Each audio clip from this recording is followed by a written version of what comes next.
Jangan lupa subscribe channel YouTube TVRI Bengkulu, like, komen, dan nyalakan notifikasinya.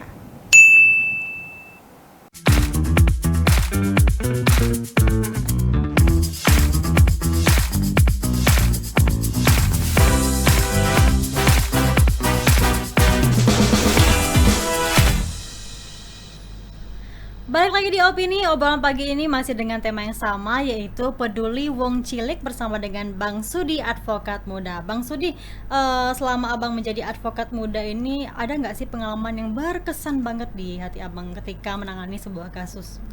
Iya, pengalaman berkesan itu adalah ketika masyarakat yang membutuhkan jasa kita, dia mampu lega dengan perkara dia ya. Lega dalam tanda petik, dia mampu kemudian untuk menenangkan diri atas persoalan yang ada. Jadi setelah kita diskusi, setelah kita berikan gambaran hukumnya, setelah kita sarankan untuk tenang, tidak takut, karena kami akan dampingi, kami akan bela, lalu kemudian dia mengucapkan terima kasih dengan tidak berbayar itu adalah pengalaman yang berkesan bagi saya. Tentu karena saya baru juga Mbak Agnes, untuk yang seperti senior-senior advokat, misalnya ada Hotman Paris yang dia mengatakan berkesan ketika dibayar dengan peyek, misalnya seperti itu ya. Tidak dibayar dengan uang, dibayar dengan keripik dan lain sebagainya, itu berkesan bagi dia. Sama, kami pun seperti itu. Kesenangan seorang advokat itu bukan bicara hanya tentang saya bicara penanganan case saya adalah napi tipikor, case saya nih wakil gubernur gitu loh, case saya nih punya jabatan tinggi. Tapi saya merasa bahwa ketika klien saya dia mengucapkan terima kasih, lalu bisakah kemudian kami didampingi untuk tidak dibayar? Kami katakan bisa, dan sampai kemudian sampai putus ya. Itu menjadi pengalaman berkesan bagi kami. Dan saya tadi sampaikan Mbak Agnes, itu menjadi hal yang berkesan juga bagi kami. Saya baru jadi pengacara, saya mendapatkan kasus tadi di pengadilan agama.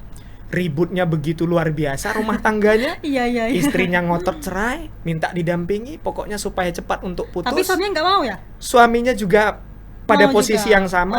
Tapi Oh. setelah kita perhadapkan ya dengan para pihak, mediator kita temui, kita diskusi, bertemu, mengingatkan hal-hal yang indah dalam rumah tangga, lalu kemudian punya kesepakatan untuk tidak diteruskan di pengadilan, itu menjadi hal yang berkesan bagi kami. Bagi sebagian pengacara mungkin itu tidak berkesan karena tidak diputus perceraiannya. Tapi bagi kami, rujuk kembali itu adalah hal yang indah bagi kami. Berarti ada trik-trik tersendiri ya kalau misalnya menangani sebuah ada kasus? trik ya, tersendiri. ya? Misalnya kalau di dalam hukum kami mengenal istilah restoratif justice dalam hukum pidana. Mengutamakan pendamaian, Mbak Agnes. Jadi tidak melulu kita harus, yaudah kalau kita dilapor, kita lapor balik nih. Temui para pihaknya, ada nggak upaya damai. Kalau kemudian itu permasalahan terjadi hanya miskomunikasi. Terkadang Mbak, kita sebagai manusia nih hanya karena ketersinggungan komunikasi, atau katakan dalam kita bahasa orang Bengkulu caro, ngomongnya tuh tidak becaro, dia nggak ngerti cara kemudian, jadi sama-sama ego. Nah, advokat harus kemudian juga memberikan hal-hal itu untuk ditengahi oleh advokatnya. Jadi kalau kemudian itu tercapai, itu jauh lebih baik. Kalau kemudian tidak dilaporkan ke polisi, itu jauh lebih baik. Sepakat untuk damai, itu jauh lebih baik. Seperti benar. Pokoknya kalau sepakat untuk damai, itu kasus yang jauh itu lebih baik. hal yang hasil lebih yang indah lebih bagi seorang pengacara. Pernah nggak sih Bang dianggap sepele gitu karena kan masih muda ya? Beda pengalamannya sama senior. Satu lagi Mbak Agnes, saya belum ungkap tadi. Saya satunya pengacara muda yang baru penanganan pertama case saya untuk perceraian itu menjadi rujuk kembali.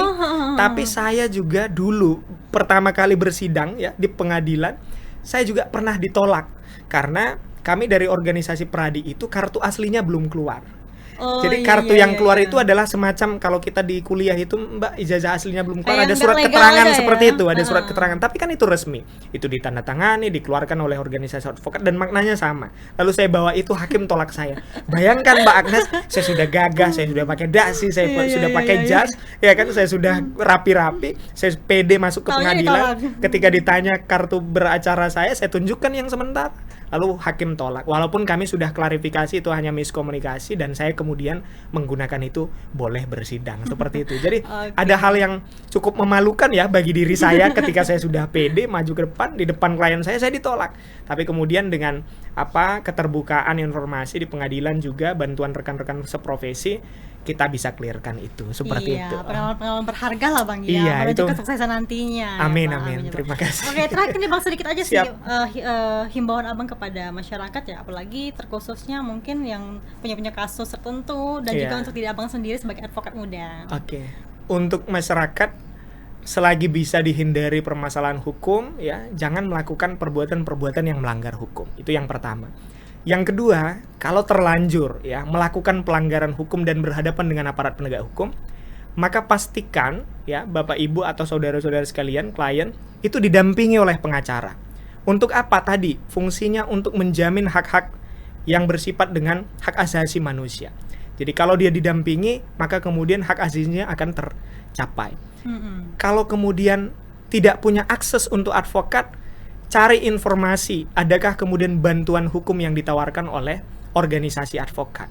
Nah, melalui media ini kami menginformasikan kepada masyarakat publik, kami pos bantuan hukum Ikatan Advokat Indonesia yang diketuai oleh Pak Dr. Radardam Akhyar di DPP, bagaimana mengamanahkan kami di setiap daerah, Pak Aizan Dahlan juga Ketua DPC, agar concern menangani perkara yang tidak mampu. Jadi kalau perkara tidak mampu datang kepada kami tidak boleh untuk menolak, ditangani secara profesional. Seperti itu Mbak Agnes. Oke, terima kasih Bang Sudi Terima sudah bersama kasih. kami di Opini pada pagi hari ini. Semoga kita bisa berjumpa lagi di lain waktu ya Bang ya. Tos dulu Terima Bang. kasih. Tos dulu. Oh. Terima kasih, Agnes. Oke Bang, kami akhiri ya Opini pada pagi Siap. hari ini, dan juga pemirsa terima kasih sudah menyaksikan kita.